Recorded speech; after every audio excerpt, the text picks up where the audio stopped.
Сәлем достар, сіздермен бірге мен Шағыла Микас, менің арнама видеома қош келдіңіздер. Бүгінгі видео басталмай жатып, сіздер менің арнама тіркеліп, лайк басыңыздар. Менің арнамда 50 подписчик болғанда, арнамда менің таным және де менің кешім видеолары шығатын болады. Сондықтан тез-тез 50-ге жеткізіп тастайық. Ал бүгінгі видеода мен сіздерге арнап Абай Құнанбаевтың «Өлең сөздің патшасы, сөз сарасы» өлеңін мәнерлеп оқитын боламын. Бұл видео сіздерді қызықтырса, көп созбай бастаймыз.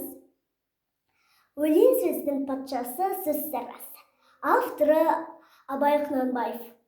Өлең сөздің патшасы, сөз сарасы.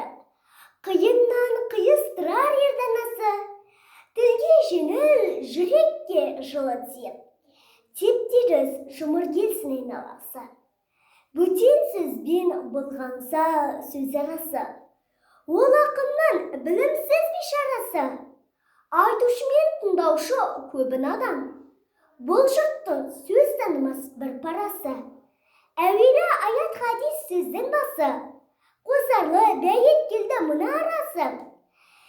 Қисыны мен қызықты болмаса сөз, неге айтсын пайғамбар мен оның аласы.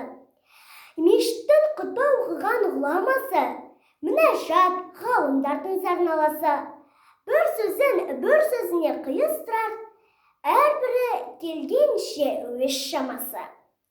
Осымен достар, менің видеом аяқталды. Егер де сіздерге бұл видео ұнаса, лайк басып, менің арнама тіркеліңіздер. Сіздермен болған мен Шағыла Микас. Сау болыңыздар!